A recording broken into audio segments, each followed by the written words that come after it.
नमस्कार मित्रांनो, तारिणी या मालिकेच्या आजच्या भागामध्ये आपण पाहणार आहोत की आता पद्मिनी तिच्या जे पण मैत्रिणी असतात त्यांना कॉल करत असते आणि म्हणते की तुझ्या त्या डिपार्टमेंटमध्ये तुझं कोणी सिनियर असेल तर ते मला सांग, कारण की ती जया जगताळे मॅडम आहे तिचं मला आता ट्रान्सफर करायचं आहे असं ती फोनवरून एका जणांना सांगत असते.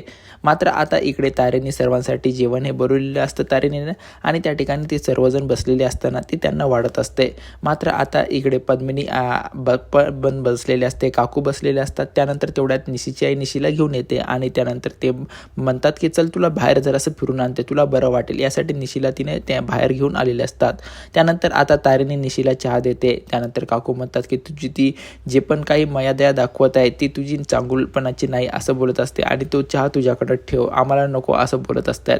त्यानंतर तारिणी त्यांना समजून सांगते की कालपासून निशीने काहीच खाल्लेलं नाही, तिला चहा पिऊ द्या असं ते बोलत असतात.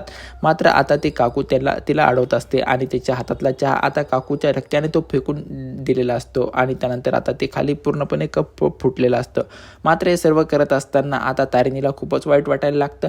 मात्र त्यानंतर आता पद्मिनी म्हणते की हे बघ, तुझी जी खोटी मोठी मया आहे ते आम्हाला काही खायचं नाही, कारण की काय माहीत तू या जेवणामध्ये पण आता विष कालवून असेल का असं ते बोलत असतात. मात्र हे सर्व करत असताना आता तारिणीला खूपच वाईट वाटायला लागतं आणि सर्व ते जेवणावरून निघून जातात. काकूसुद्धा तिथून निघून जाते. तारिणी त्या सर्वांना अडवते जेवणासाठी, हट्ट करते. मात्र ते काही तिथे जेवत नाहीत आणि निघून जातात. तेवढ्यात तिथे केदार येतो आणि केदार सर्व काही तारिणीला आता समजावून सांगण्याचा प्रयत्न करत असतो. त्यानंतर आता केदार समजून सांगत असताना म्हणतो की हे तुझं बेळसरेच्या घरामध्ये पण तुला असा त्रास दिला होता आणि तो त्रास आता घडत आहे, तू जास्त याचा विचार करू नको. आणि त्यानंतर आता तारेंचा तो हात बघतो, हात पूर्णपणे चहा पडल्यामुळे भाजलेला असतो. केदार म्हणतो की हे काय करून ठेवला आहेस तू, चल आता याला हातामध्ये थंड पाण्यामध्ये बुडवून ठेव, नाही तुला खूप वेदना होतील. त्यानंतर ते दोघे तिथे तारिणीचा हात पाण्यामध्ये बुडवतात. मात्र इकडे आता जे पण कौशिकीचे वकील असतात आणि दयाकाका असतात ते आता वकिलाला बोलत राहतात की आपल्याला काय करावं लागेल. त्यानंतर आता वकिलाने सर्व कागदपत्र हे ते बनवलेलं असतं. मात्र तेवढ्यात तिथे पद्मिनी येते आणि त्यानंतर पद्मिनी ती कागदपत्र सर्व काय आता फेकून देते. त्यानंतर म्हणते की आपलं सर्व हे काही अपयश आहे असं त्या ठिकाणी पद्मिनी बोलत असते. त्यानंतर हे सर्व करत असताना त्यांना खूपच वाईट वाटायला लागतं. मात्र आता इकडे जे पण आता कौशिकीने जे पण त्यांचे विरोधक असतात त्यांना एक खबर भेटलेली असते आणि त्यानंतर तो त्या गुंडांचा वकील म्हणतो की त्या गुंडांचा माणूस म्हणतो की हीच खबर पक्की आहे का, असं तो कॉलवरून एका जणाला बोलत असतो. नंतर जी पण खबर त्यांना भेटलेली असते तो त्यांना सांगतो की युवराज जेलमध्ये आहे असं बोलत असतात. मात्र त्यांना अद्यापही समजलेलं नसतं की कोण युवराज. ते मग डिटेल्समध्ये चर्चा करतात की ते का कौशिकी खांडेकर, त्यांनी आपल्यासाठी असं केलं होतं. त्यानंतर तो म्हणतो की हां ते का, कोणी अटक केली असं विचारत असतात. त्यानंतर म्हणतात की जया जगदाळेनं. त्यानंतर ते म्हणतात की आता त्याला आपण अडचणीत पाडायचं का असं ते बोलत असतात. त्यानंतर तो म्हणतो की अडचणीत पाडलं काय नाही पाडलं काय यामध्ये काही असं होणार नाही. त्यानंतर आता ते म्हणतात की आपण नंतर निर्णय घेऊ.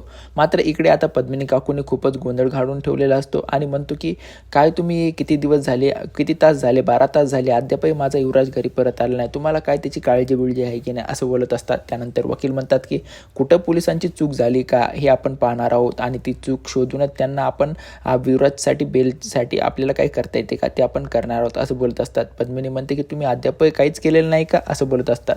त्यानंतर पद्मिनी म्हणते की तुम्ही सरळ लाच असं त्यांना बोलत असते आणि पोलिसांना पैसे खाऊ घाला, त्यानंतर त्या जगदाळे ची बदली करून घ्या असं ते बोलत असतात.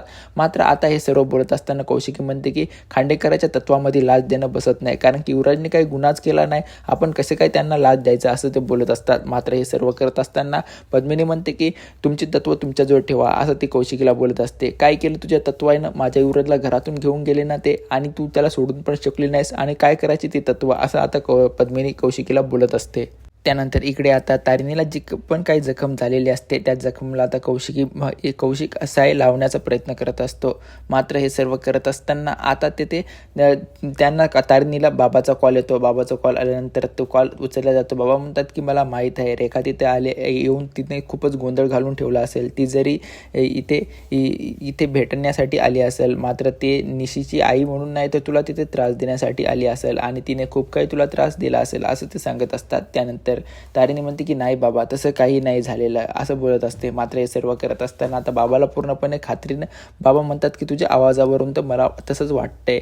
मात्र आता त्यानंतर इकडे आता पद्मिनीने खूपच गोंधळ घालून ठेवल्यानंतर ती म्हणते की काही पण करा. मात्र दयाकाका म्हणतात की मी काही करू होऊ देणार नाही, कारण की लाचबीज देण्याचा तर मी प्रश्नच येऊ देणार नाही. त्यानंतर आता इकडे पद्मिनी म्हणते की हे बघा, फक्त माझ्या मुलाचा जर प्रश्न असेल तर ठीक आहे, मात्र हा प्रश्न तुमच्या यमव्यवस्थापन आहे. मात्र ही जर आता बातमी जर बाहेर कळाली तर खांडेकरांना किती मोठा डाग पडेल असं ते बोलत असतात. आणि खांडेकरांना त्यांच्या अंगावर खूप काही ओढून घेतलेले आहेत विरोधक असं ते बोलत असतात. आणि हे जर सर्वांना बातमी कळाली तर तुमचं खूप इथे नाव खराब होऊन जाईल असं त्या ठिकाणी पद्मिनीने सांगितलेलं असतं. आणि त्यासाठी आता त्यांना हे करावंच लागेल का हे आपण पाहणार आहोत.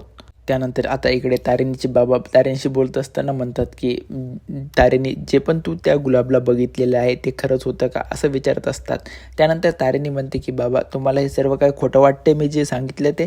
त्यानंतर बाबा म्हणतात की नाही नाही, पूर्ण विश्वास तुझा माझ्यावर आहे. तारिणी म्हणते की आपल्या घरामध्ये जेवढी मी निशीची काळजी घेत होते तेवढीच काळजी आता इथं सुद्धा घेत आहे, आणि मी कशाला काय खोटं बोलेल असं आता ते बाबांना सांगितलेलं असतं. की बाबा म्हणतात की नाही नाही, माझा तुझा पूर्णपणे 100% भरोसा आहे आणि तू जे काय पण निर्णय घेशील ते योग्यच घेशील असं बाबा आता तारिणीला सांगत असतात. त्यानंतर आता इकडे कौशिकीला कॉलवर कॉल येत असतात, कारण की ती पत्रकार असते. आणि त्यानंतर आता जे पण विरोधी असतात त्यांच्यावर, आणि ते बोलतात की आता ते तुमच्या भावाचा संबंध गुलाबशी आहे असं बोलत असतात. त्यानंतर कौशिकी म्हणते की आणखीन संबंध निघाला नाही, आणि अशा बातम्या तुम्ही स्वतःचं एखाद्याचं पर्सनल आयुष्य कसं काय असं तुम्ही न्यूजवर दाखवू शकता ते बोलत असते.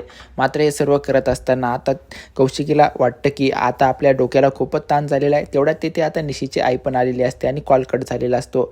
निशीची आई त्यांना बोलते की कौशिकीला की खूप डोक्याला ताण झालेला आहे ना, हे तुमचं काय, आमच्या घरामध्ये आमचं कुणाचंच मन लक्ष लागत नाही असं बोलत असतात. आणि त्यांना विचारतं की कॉलवर कोण बोलत होतं.